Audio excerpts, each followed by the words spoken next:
Hey gamers, welcome to another episode of Building Character, where we take different RPGs and we build characters with your help, because sometimes I haven't played these games yet, but I want to build characters around them.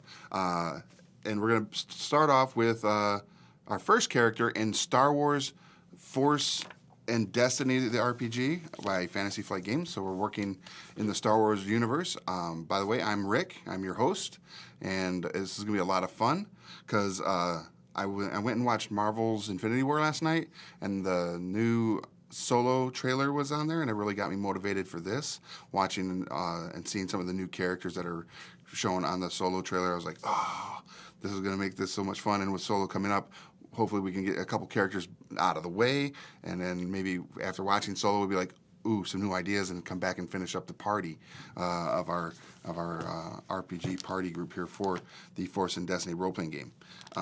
So based on what we've done in the past recently, we've actually had a miniature, and we put the miniature up on our rotator, and this is the first character that we're going to be doing. I do apologize that he hasn't found his way to painting happy little minis yet, but he will. This is actually a mini... He looks great from the backside there with his backpack and stuff. So this character is also part of the Star Wars Imperial Assault tabletop game, which they have a lot of great miniatures, and we're probably going to use many of them from that source that we're just going to use them also for this RPG. But these are the Rebel Saboteurs that we're using for this first build, and based on internet searching and asking a few people, this race is the Duros, which is kind of like the blue skin guys that were in the Cantina, I believe, in Star Wars New Hope, but they're also in the Johnny on the spot back there said that it also, he believes, is one of the bounty hunter races. Is that right?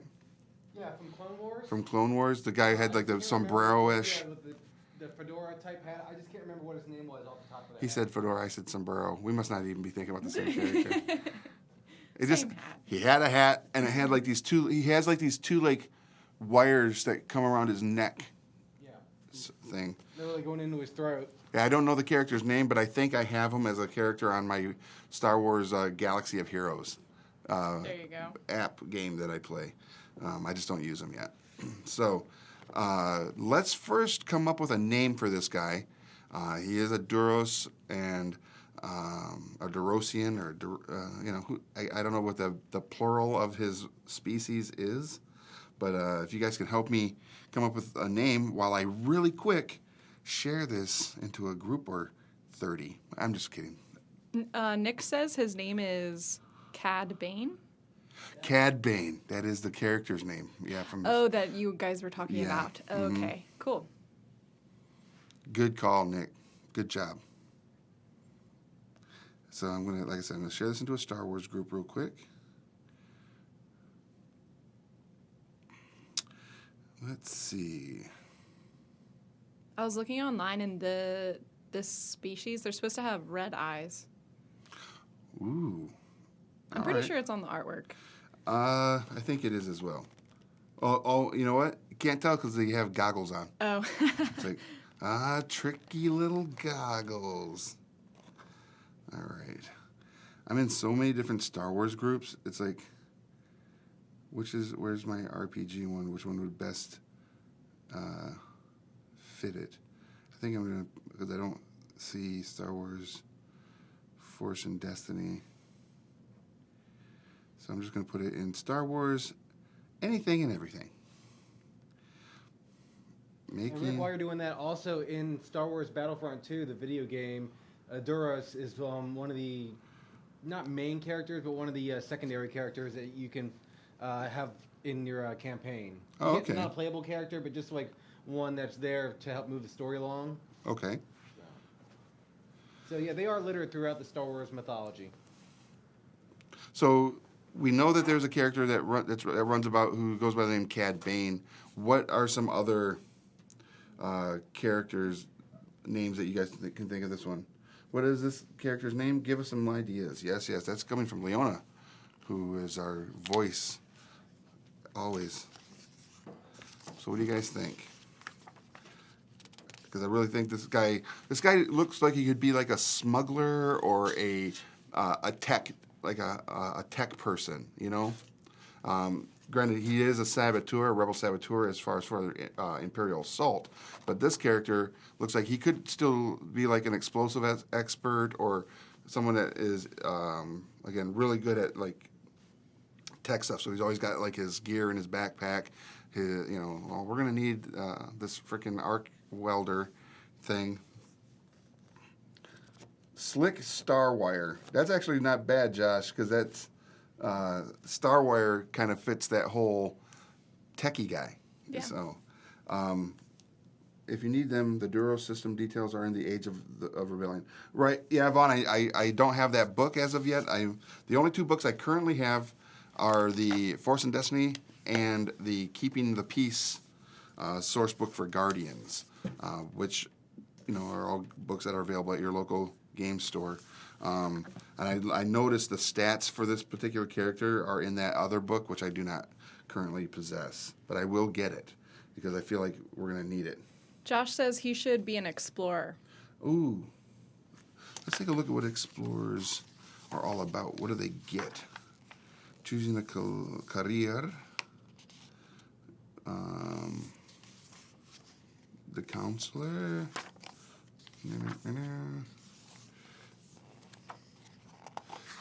Where is the explorer? So the careers I have is, what's the story? Choosing specialization. The counselor. Let's see if I can just find it here. Josh also said he could be a laconic scout from the original WEG game. West End Games? Yeah. Okay. I don't know if I pronounced that right. Sorry. Sounds right. Oof. What book is the explorer in? Ooh, man. Also, Warped Clips from YouTube says hi. Hey, what's up, man? All right.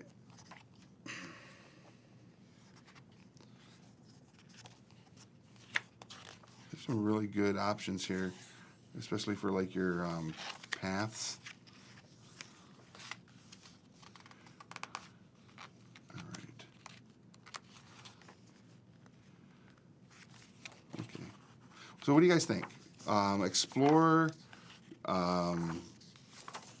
Josh also says Duros are well known to be avid spacefarers, Okay. which I did read. Yes. They are avid spacefarers, so they do like to explore. They like going out beyond the outer rim, perhaps, and seeing what lies beyond, and bringing back interesting tech or mythic artifacts back to our known galaxy. Those are actually pretty good ideas, too. So the aggressor... What is the, if you guys could help me out, where is the explorer located as far as the career path? I mean, I feel like that's a great one, and you guys are doing a good one right there. I do like StarWire as his last name. What was, Slick. Slick. And Slick is good because, he obviously probably will not be the leader of the group. But Slick is a good name, like, hey, Slick. And it may not even be his real name. It just might be what the captain or the party leader just calls him. He's like, hey, Slick, like a nickname. And he just kind of like stays with it. The leader of the party just calls him Slick. Yeah. There's one of these avid spacefarers. He could be a laconic scout. Yeah, Slick StarWire is actually really good. So the Duros, their stats they have a brawn of 1.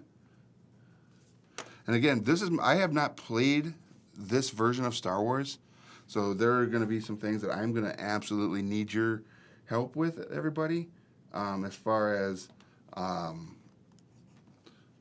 What are some things that I absolutely should be taking as far as abilities and everything like that?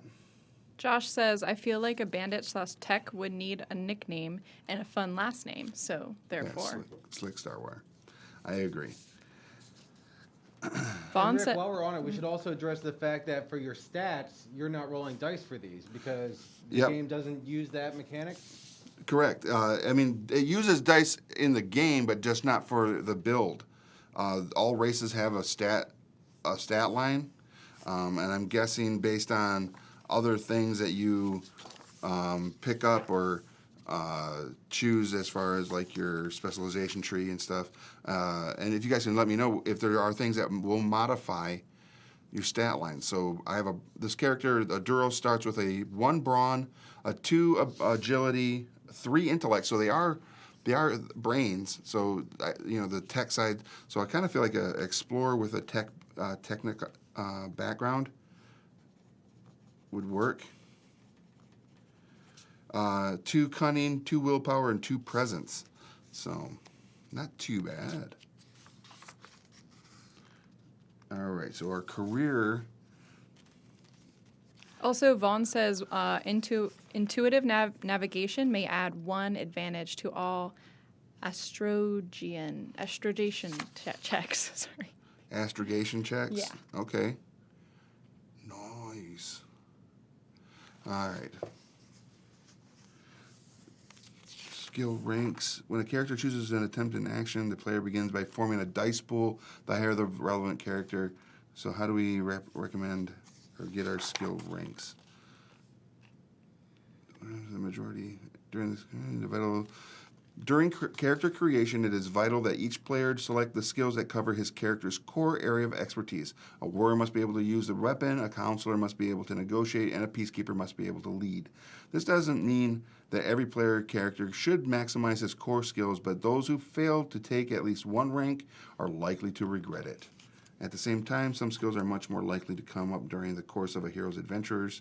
Injuries that require medicine are common. In some situations, it can be critical to move with stealth. At others, the PC's life may depend upon a vigilant or athletic skill check. Often it is in the group's best interest to discuss skills collectively so that the players and the game master have a shared expectation about how often particular skills are likely to be used. Crap. Because we don't have a whole party here working together to build their characters, and but we do in some capacity. We know that we're going to build this character. You guys are going to help. You're going to come back for all the other amazing episodes and participate.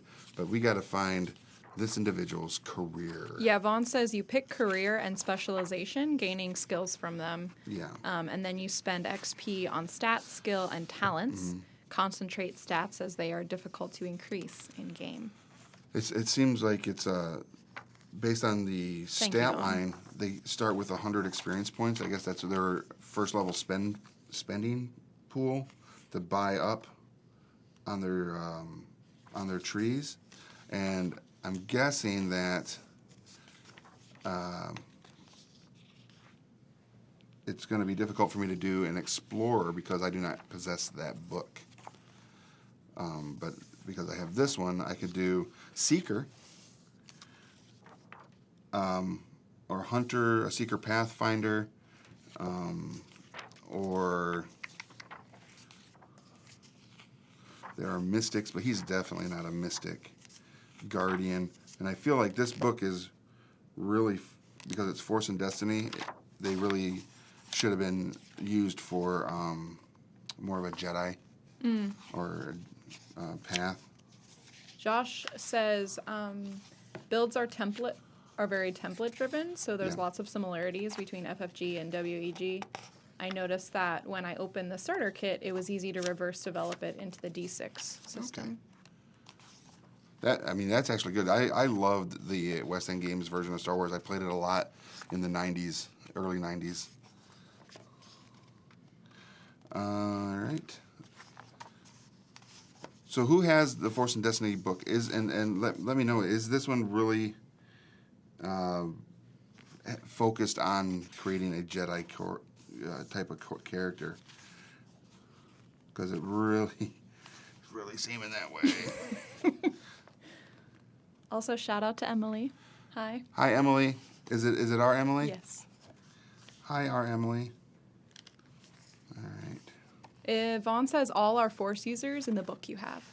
Curses. Why can't they be Force? No, it's fine. I'm just joking.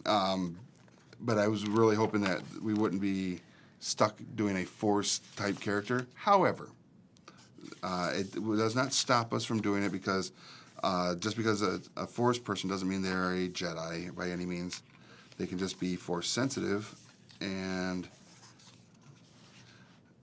so, yeah, it says here, Force and Destiny is tightly focused on player characters who have an affinity for the Force. Because of this, every career includes a Force rating of 1. However, some players may want to play characters who are not Force sensitive. One possible solution is that such characters could be in denial about their abilities. And that could be this character. This character doesn't want to believe in an all-encompassing Force, but is intellectual and logical and mechanical. And it's like, no, it's my knowledge, my ability, and science that is why I am able to do and be as amazing as I am in the arena that I choose. So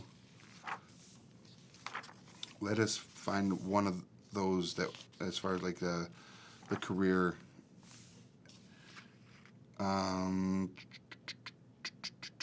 Seeker's not bad. What do you guys think as far as like a Seeker? He could be a Pathfinder. Has piloting stuff, ranged, heavy, survival, vigilance, additional career skills, medicine, range, light, resilience, and survival. Hunter, I don't see him as a hunter. Let's see what Sentinel has. Okay, here we go. Sentinel Artisan. Their career skills are computers, deception, knowledge of the core worlds, perception, skullduggery, which is always fun, stealth, and they have additional skills as astrogation, computers, knowledge, with mechanics, and then Shine Expert.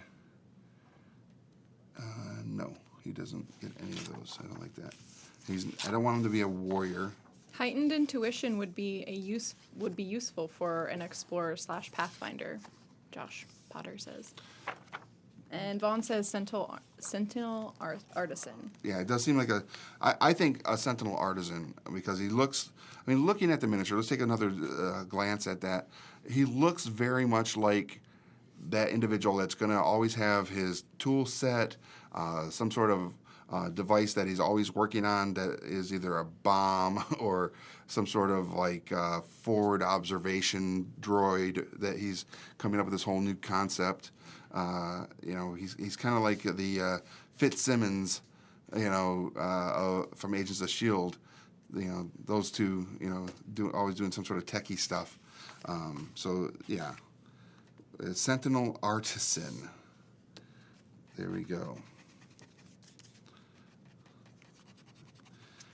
But this one can be in denial of their Force abilities. Artisan. Now, tell me if I'm right or wrong, but it said that it has 100 experience points, and is that how much it costs on the tree here? Because as you can see, there's this big old tree of stuff, and it has point values, and I guess at first level you get, or not first level, upon creation, you get 100 points to spend on adding these to your tree. If that is correct, please let me know. I'm going to see if I can find it. Josh Potter says, Jedi electrician. Yeah, that's basically what he is. Yeah. But he doesn't want to admit that he has the Force that is assisting him. Choosing a specialization, choosing a career, we got that. Yeah, so I like that whole as a backstory that Slick is kind of like raised like by Watto type character. His if it was his family or a foster that raised him was highly technological, and he picked it up very easily, almost too easily. you know, and they just thought he was like a prodigy with science and gears and stuff. But yeah, he has a little bit of a Force touch to it. So I'm going to put a card in this page just so we can come back to it. Because it says career skills are computers. So that is a career skill for artisan. And deception,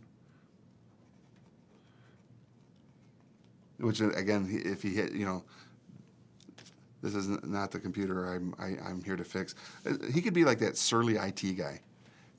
Yeah. The Jedi IT guy. It could just be comic relief with this guy. Knowledge core world. Vaughan says pick 3 skills from Sential, 1 rank each. 2 skills from Artisan.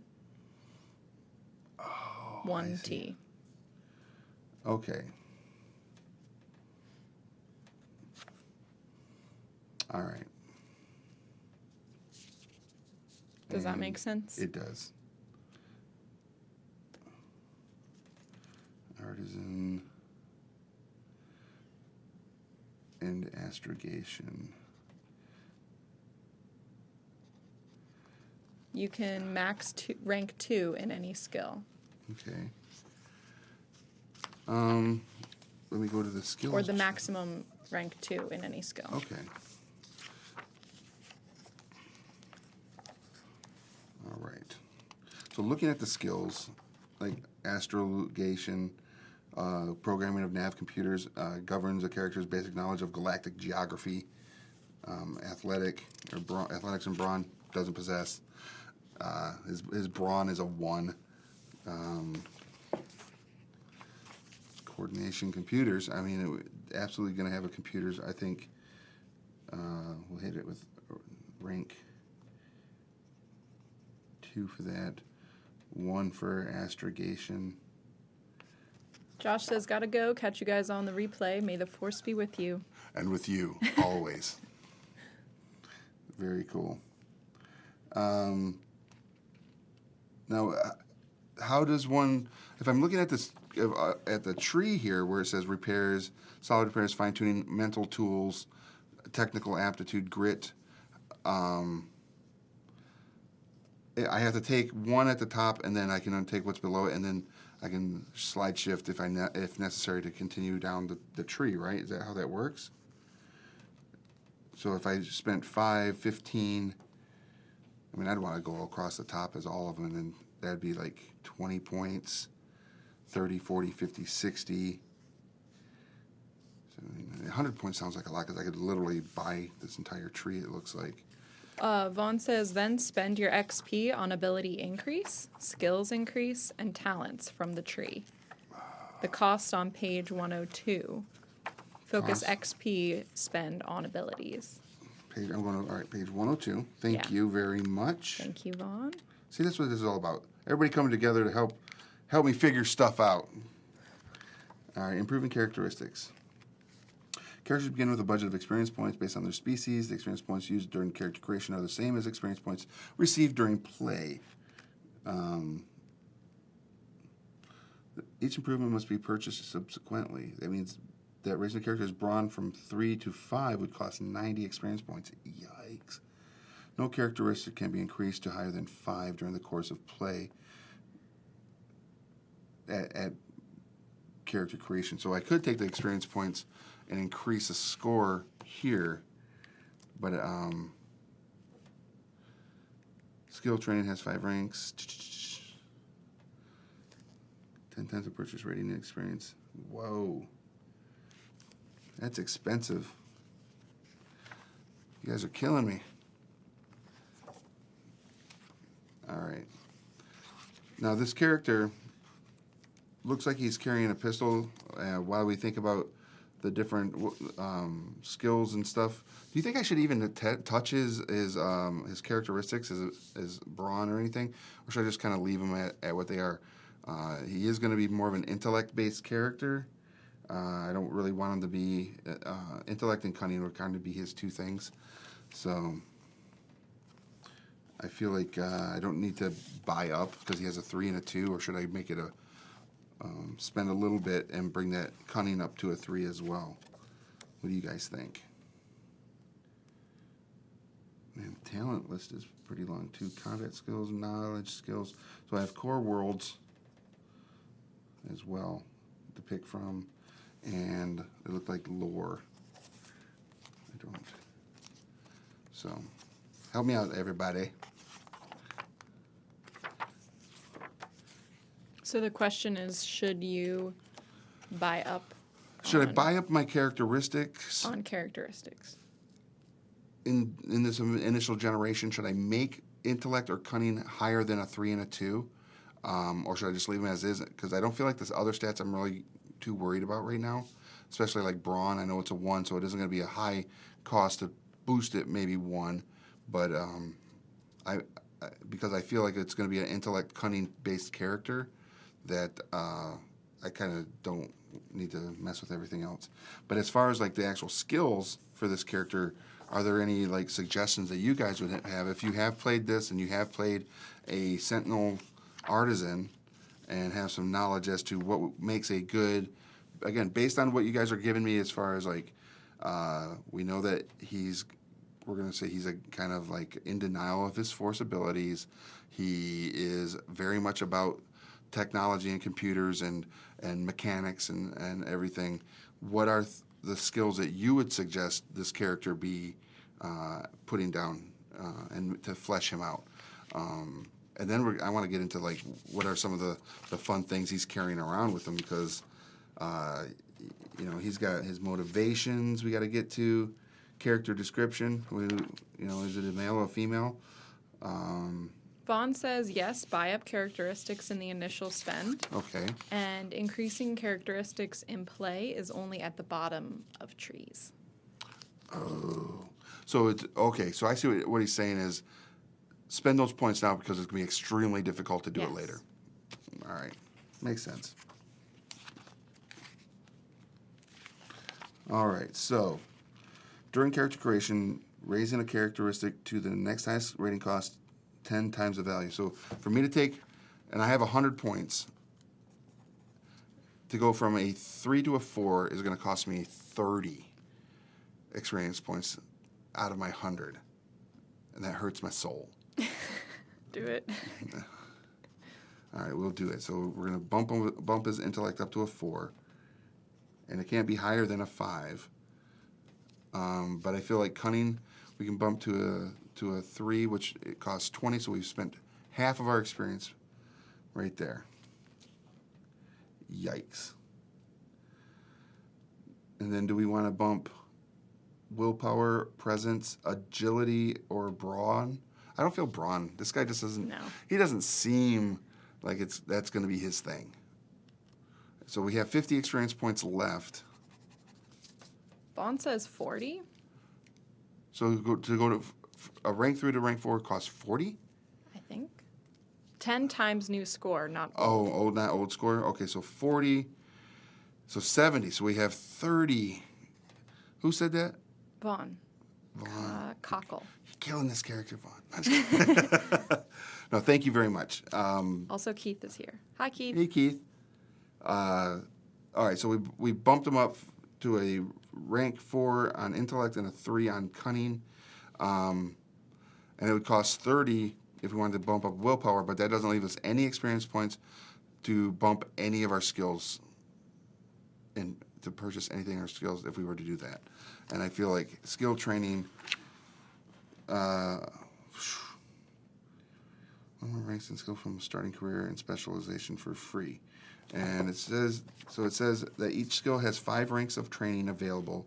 A character may have already acquired 1 or more ranks of skill training from a starting career and specialization for free. And because we took the Sentinel Artisan, does that mean that we get 1 skill point in the career skills and additional career skills that are listed underneath at the top of the page? Do we get 1 in there, or because it doesn't say like anything else to that? Also, Vaughan says page 102, and yes, it is brutal. Yeah, it's killer, man. What? All right, so let's see if there are any other information here on the Sentinels. All right, so some Force users have an innate skill with tools and machines, the artisan. These skilled artificers can use their skill with the Force to enhance their abilities and even intuitively understand a machine's form and function. After all, while tools and machines may not be alive, the Force envelops everything in the galaxy, and artisans feel the Force that surrounds their tools and the items they work on, unless they're in denial. Using this connection to build creations of wondrous beauty and precision, an artisan does not create scores of the same item for sale or distribution. Instead, each of his creations is individual and iconic, a true work of art. Artisans acquire astrogation, computers, knowledge, education, and mechanics as additional career skills. If this is the character's starting specialization, he may choose 2 of these skills and gain 1 free rank in each without spending starting experience in order to fully integrate their Force abilities with the devices they manipulate. Okay, so cool. Also, to answer your question, 1 skill point in 3 of the career skills, and then 1 point in 2 of the specialization skills. Okay, so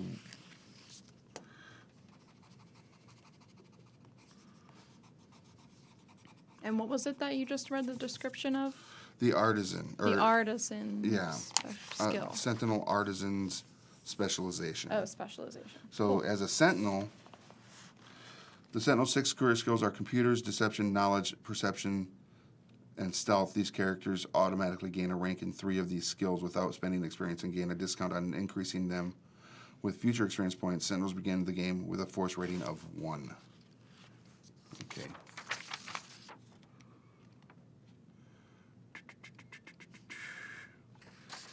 So I'm going to pick out of those 3, but so obviously computers. Okay, like I said before, artisan, so they get 1 there. Knowledge core worlds, perception, skill, judgment, stealth.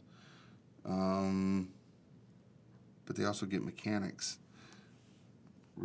Artisans acquire astrogation, computers, knowledge, education, and mechanics as additional career skills.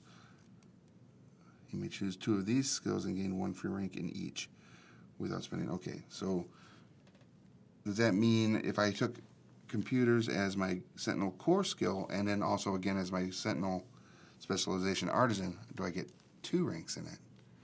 Thus showing that I am versed in such things. I don't know. I would think so, but what's his name again? Vaughan. Vaughan. What did you say, Vaughan? You are the holder of knowledge in this particular path. So I'm going to take perception as another one for my core, and we have perception, skullduggery. What do you guys think? Skullduggery, stealth, knowledge core worlds. I like knowledge core worlds as a good one. And then of the 2 that we acquire, astrogation is one I want to also take. Vaughan says, yes, you do, but too much focus is risky. Ooh. All right, so I won't, because I don't get mechanics on my one there, so I'll take mechanics as my other one. And also I'll spread it out. There we go. So what were the choices So my skills are, so my core skills are going to be computers, perception, and core worlds, knowledge core worlds. Then my 2 artisan ones are going to be astrogation and mechanics, which I think are that kind of spreads the knowledge base out. I think so, yeah. Cool. And I still have 30 experience points, so let's see what I can spend with that. Or do I? He also says, as you have spent your XP, unless you want to drop a characteristic increase. Well, I still have 30 XP to spend. Oh, you do? Yeah. Okay. I spent 70 for the boosts. I didn't spend all of it. Okay. So I have 30 to spend. And it says the cost of training skills falls into one of two categories, career skills and non-career skills. The character should have check marks next to a number of skills based on starting, career, and specialization. Right. Training a career skill to the next highest rank costs 5 times the rank to which it is being raised. So, to go from rank 1 to rank 2 is 10. F. So, and rank 1, or 0 to 1 requires 5. But there was something that it said that artisans can each without spending starting experience points in order to fully integrate their force abilities with the devices they have within urban developments. There was something that said that they get them a little quicker. These characters automatically gain a rank in 3 of these without and gain a discount on increasing them with future experience points. What is that discount? Do I have to go to the discount skill store? Sentinels begin the game with a force rating of 1. Other skills such as weapon skill plus talents. Mm-hmm. Yeah, I gotta buy a weapon skill because he's got to have something. Well, because he's holding. He's got that ranged light. So Yes. I'm gonna spend 5 to get ranged light rank 1. This guy.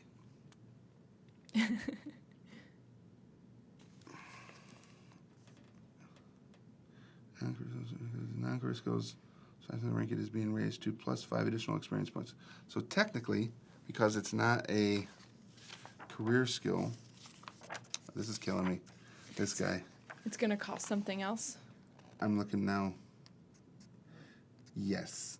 So for me to pick ranged light, it's 10 experience points. It's 5 times the next rank plus 5. So, dang it. So 15. No. Because I'm going, from rank 1 to rank 2 is Right. 10, 15. See? Math 1, Rick 0.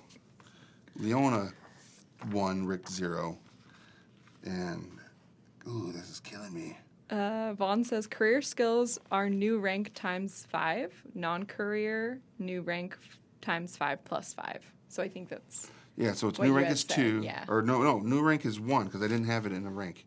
Oh, so from okay. 0 to 1 is 5 5. plus 5, so 10. Oh, okay. I thought you were going from 1 to 2. Because No. it's non... Okay.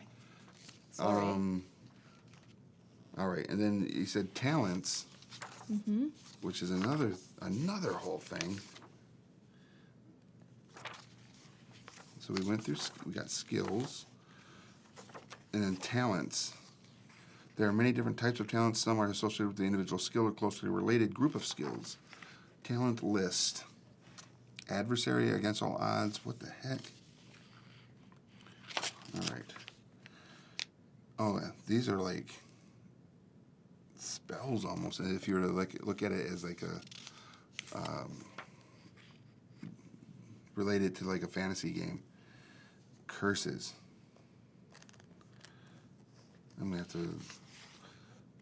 What do you guys think? What are some good talents, and how much do these things cost? Talent ranks and purchasing entries. Talents are not ranked and can only be purchased a single time if a character is advancing through a specialization talent tree. Okay. Oh, Vaughan says the tree, the artisan tree. Yeah, is where that's at. So I have to go back to the tree of the Sentinels.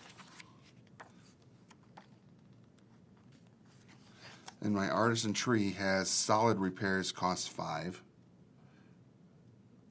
Fine tuning. Mental tools. Always count as having the right tools for the job and performance.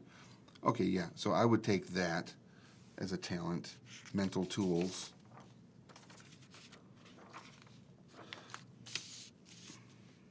And that's 5, which leaves me with 15. Technical aptitude. Reduce time needed to complete computer-related tasks. Technical aptitude. I'll take that, which is also 5. And on the tree, Vaughn, if I have the points, can I purchase further down the tree? Or do I have to stick to the top ranked items first? Technical aptitude, which is kind of cool. Technical aptitude, reduce the time needed to complete computer-related tasks by 25% per rank. And these are all going to be rank 1 right off the bat. Fine-tuning. That's interesting. Yes. I can The answer is yes. purchase down the tree? Mm-hmm. Okay, because that leaves me with 10 points.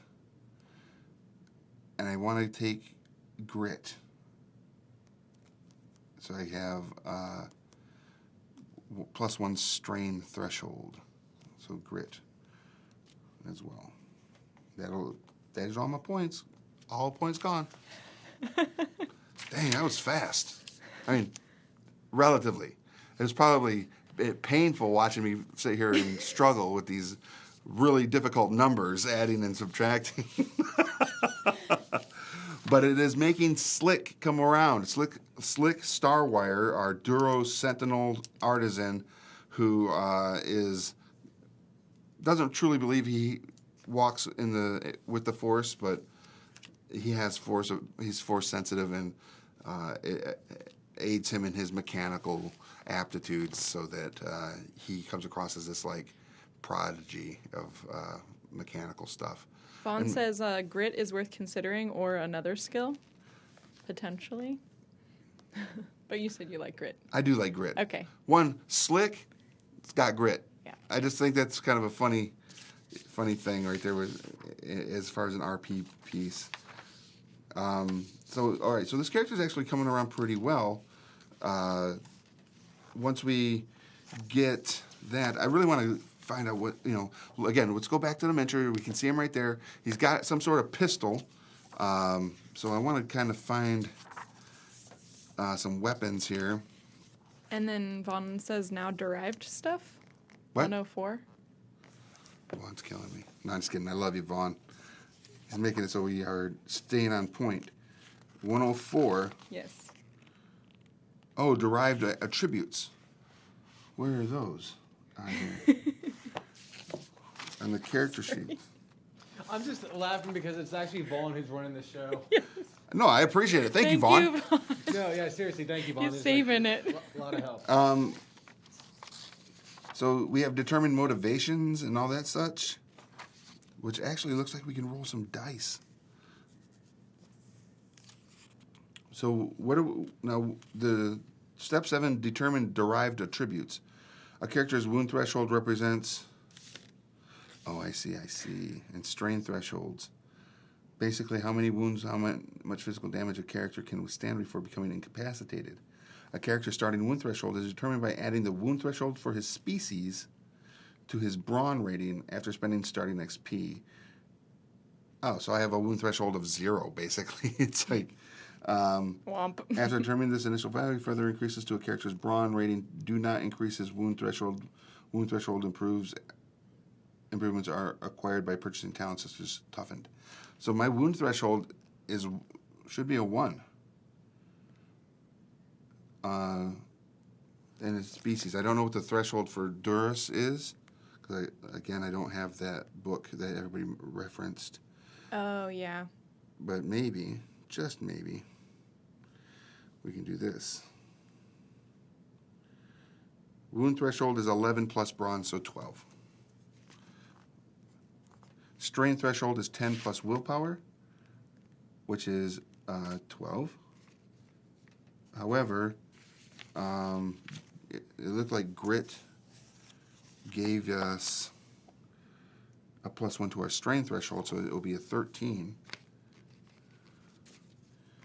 Yeah, did you do wound threshold 11 plus brawn? Yep. Is that what you did? Okay, Yep. good. And then starting experience is 100. Special abilities, droids begin the game with 1 rank in piloting. They still may not train piloting above rank 2 during character. So, that's cool. Get 1 piloting rank.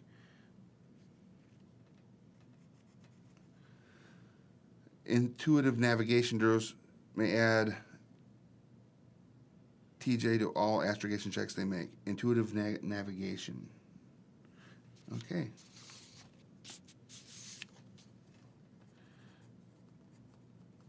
Nav. Special abilities. Wounds, strain, starting strain, special abilities. Duro's got that.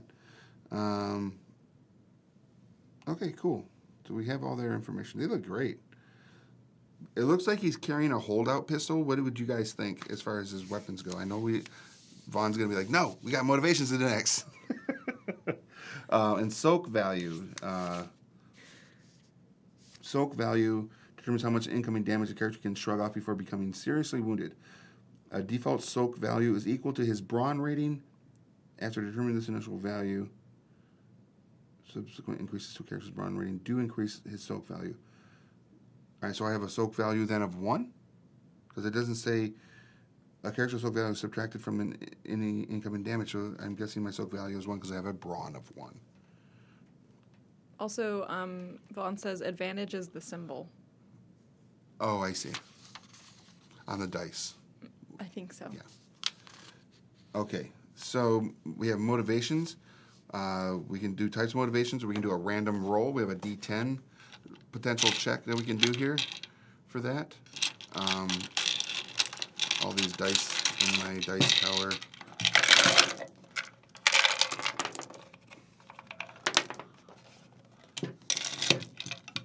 Is that in the camera? Yep. All right. So let's roll for that. That's always fun. And our choices are ambition, cause, faith, roll 1 on each of any 2 categories. Oof. So we rolled a 6, which puts us in cause. Many characters prefer to have a discrete and attainable goal toward which they devote their lives. So under the specific cause, we have another D10. A 4. Justice. In a galaxy full of wrongdoing, justice must be done. The character seeks to bring justice to those who deserve it, while helping victims of injustice to right the wrongs done to them. Does that seem right? Does that seem like this character? I don't think so.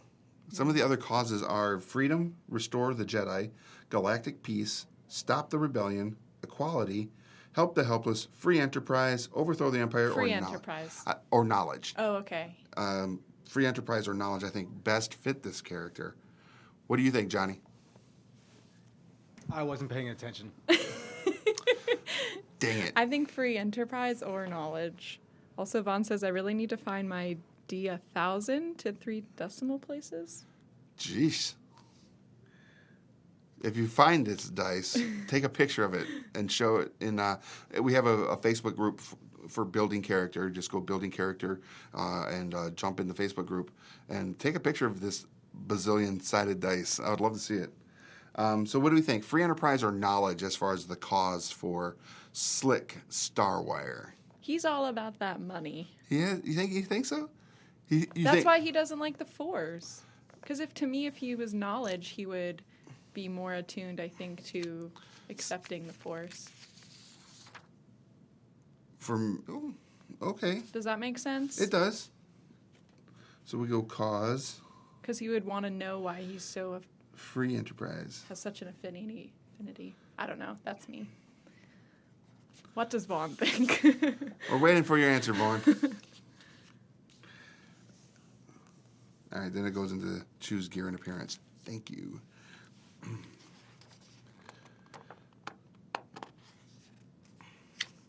They have some really interesting other aspects to this as far as like determining group resource with like holocrons and stuff like that.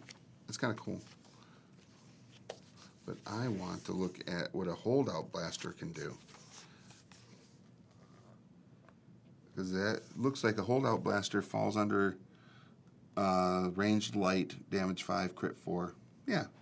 And that looks exactly like the weapon that is in the hands of the miniature. A holdout blaster or possibly a heavy blaster pistol. What do you guys think? What does that weapon system look like to you? Also, Vaughan says you have one. He's talking about the 7 D10s. So if you have 7 D10s. 7 D10s. Yep. Yeah. But I also have that one. Yeah. Also, he says go for whatever fits. It's cool. Oh man, Vaughan, Man, you're just being the best today. I think I like Enterprise. I put down Free Enterprise. Okay, cool. Because based on what you were saying is, yeah, he may not be all about money so much, but he's all about, be you, be your thing, do your thing. Don't let the Force doesn't guide us, doesn't penetrate us. Free Enterprise exists, Feels free practical, will. yeah. Yeah. Even though he makes really awesome things, and like it said, as far as the artisan. Yeah, we can absolutely hear it. Yeah. How you doing, Steve? That was funny. Yes. I want to be like, Dad, no, I'm in the basement. Son, are you doing your internet show? Where was I? I got a little distracted right there. What was the next thing after? We're talking about heavy blasters. Okay. That's what it was. Or holdout pistol. I kind of want to hear what people think that particular item looks like. I think it looks like a heavy blaster because it looks like it has a scope on it, much like the heavy blaster shows in the image here in the book. But I feel like this character also he's not really gonna be that big. I gotta get into combat. I'd much rather avoid it at any cost, unless I'm with a party of other adventurers and we happen to have a Wookiee and a warrior Jedi of some sort that can, go to combat, and I can stand in the back and make sure, Sector 5, Level 3 is available to be opened up through, the computer systems. So, yeah, heavy blaster. There we go. There's some other really wild things in here, too. There are melee weapons. They've got shock gloves. Of course, lightsabers. And they have a lot of different things like that. They have armored robes, concealing robes, different types of clothing, and different types of gear like hollow messengers, the comm links, gear and equipment, prosthetic replacement limb. Who doesn't want one of those?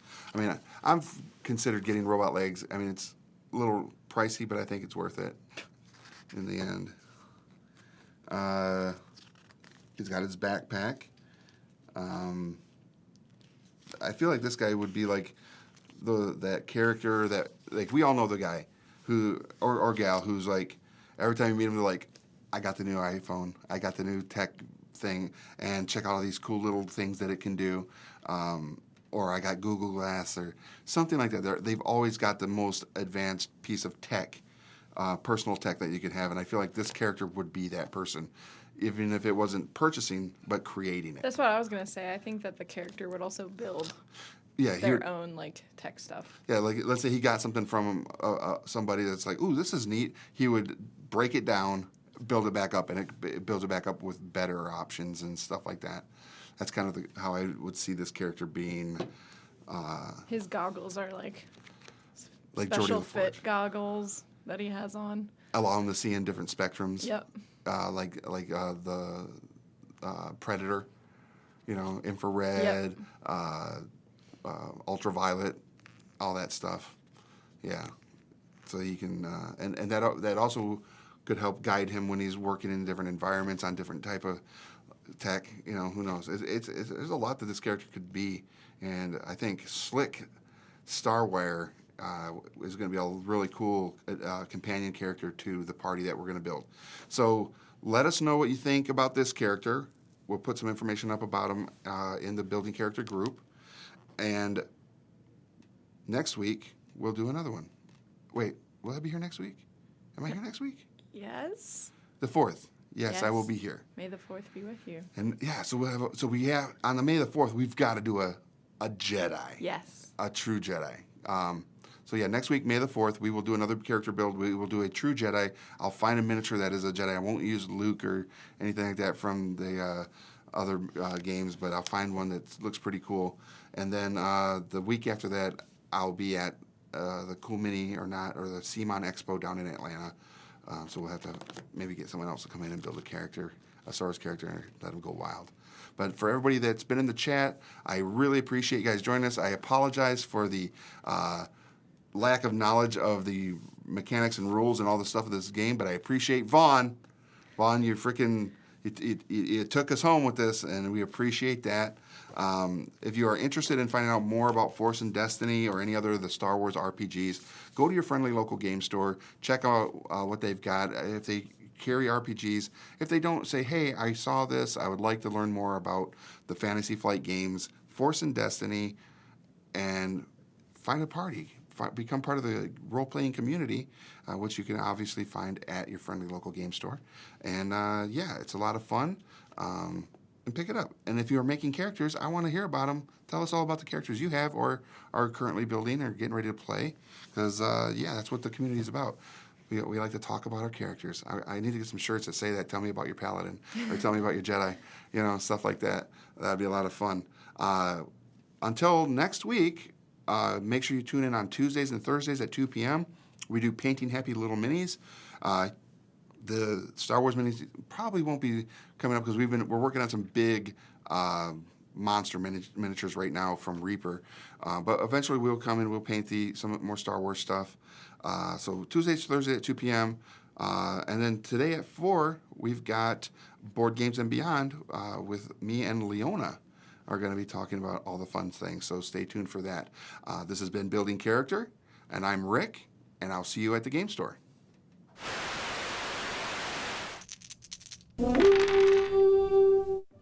Hey guys, thanks for watching Game Trade Media. Before you go, we wanted to tell you about our new book, The Overstreet Guide to Collecting Tabletop Games, which is available to pre-order right now. You obviously love tabletop gaming, so do we. And this book provides a look at the history of all the different types of tabletop games, from card games like Magic the Gathering to role-playing adventures like Dungeons & Dragons, to the most classic of board games like Clue or The Game of Life. Right. We've also got interviews with a lot of industry veterans like Peter Atkinson and influencers like Matt Mercer, plus discussions with collectors and gamers of all kinds. The book also discusses the impact of crowdfunding on the industry and looks into why board gaming is experiencing such a boom right now. We put a lot of love, a ton as a matter of fact, into this book, and we like to think that it provides a perfect snapshot of what makes tabletop gaming and the tabletop community so great. You can pre-order your copy right now by using diamond code APR181585. So head into your local comic or game shop today and tell them you want the Overstreet Guide to Collecting Tabletop Games. Thanks for watching Building Character. If you liked it, leave a like and a comment below and make sure to subscribe so you don't miss any new content.